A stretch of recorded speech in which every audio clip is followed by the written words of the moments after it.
I noticed one of your topics is how to neutralize sibling fights, Mhm. which makes me feel better because, again, going back to what we were earlier talking about people needing to realize that everyone's having a problem with parenting, is our kids absolutely hated each other at certain ages. They're best friends now in their Mhm. adult years, but I guess that's just a norm. But it appears that there is a way to address that. What recommendations do you have there? Again, what you do is you look for patterns, and then you say, okay, when are the kids fighting most, and what are they fighting over? And then we sit down, we interrupt the pattern.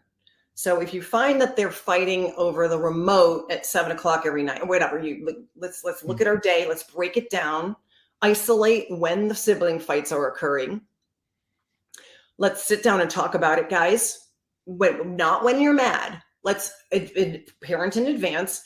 I'm noticing that you guys are having a problem getting along during around 7 when you're sharing the remote, whatever, for gaming or whatever the heck it is. So I'm noticing this. How can we resolve this? What would work? Would you? How about we say from 7 to 8, you get it. 7, let's come up with solutions.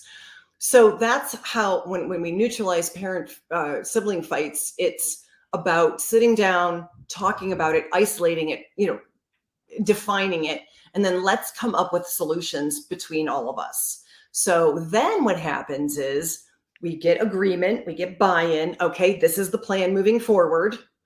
And then when they start fighting, which they inevitably will, you instead of going in and yelling, now you walk up and you say, what did we discuss? What did we agree to? Very specific words that I use. What did we agree to? So they have buy-in. Oh, well, my time ends at 7. Blah, blah, blah, whatever it is that you've agreed to. Now you're not yelling, but you're teaching them accountability and responsibility for their word, and they're helping solve their own problem with your mediation. So it works. It works great at every age, no matter what the problem is. We isolate the moments that we see them fighting more, and then we work it in advance. So it seems like you have to, in all of these, it's not just one answer to correcting parenting. It's several steps to be taken. The least of which is to just lose your mind and go to some type of punishment format, which is what we all end up doing because we don't have these tools or understanding on how to approach this, or maybe even taking a step back, knowing that you've been this way, and then they might find it weird that, oh, why are you coming at me with this whole new way of negotiating and They you do, know they do. But let me tell you something. 100% they're suspicious. So I teach a lot of, yeah, it's funny.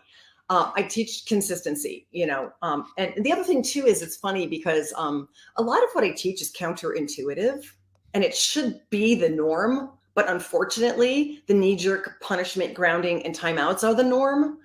But one of my favorite compliments is from a single dad, and he said, everything, I left my session with you thinking, what is she, what am I doing?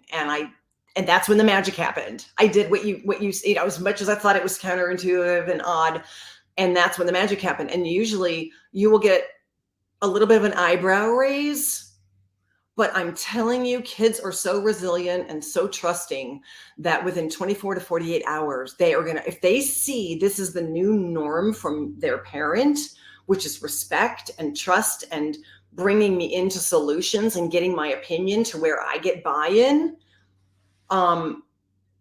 Parents, if you're into control, you take what I'm saying as permissive parenting, and it's not even close. What it is effective parenting. It's about getting and instilling responsibility, getting people to live up to their word, hearing them, showing that you trust and believe in them, even though they might not be worthy of that right now. We're programming that. We're instilling that confidence in them at every turn, at every phase.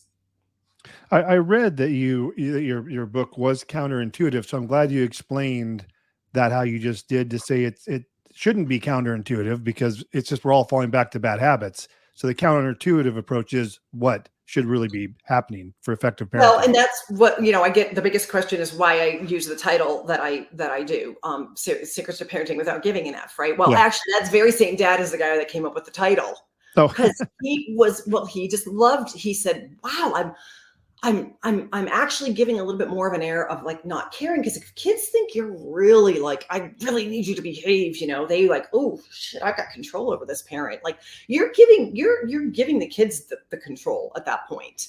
Because if they sense you really, really want something, they can always dig their heels in and go no. So letting go of control, and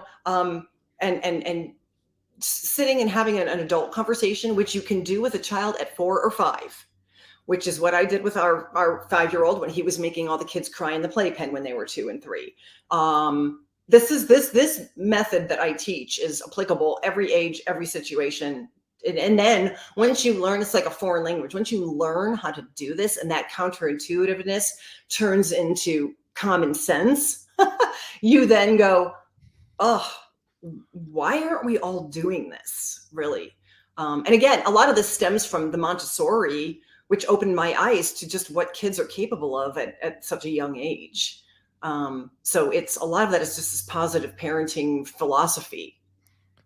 and it sounds like a more sane approach too, if you can get this information out to folks and they can become better parents, they're going to be happier as well. Because we know from our discussion what doesn't work is too much control, yelling, timeouts, taking phones away, all the things those are last resort in my mind. Those seem like last resort reactions to not parenting correctly and not using the tools that you're talking about. And we talked about a lot of good topics today. Is there anything I didn't ask you or any parting advice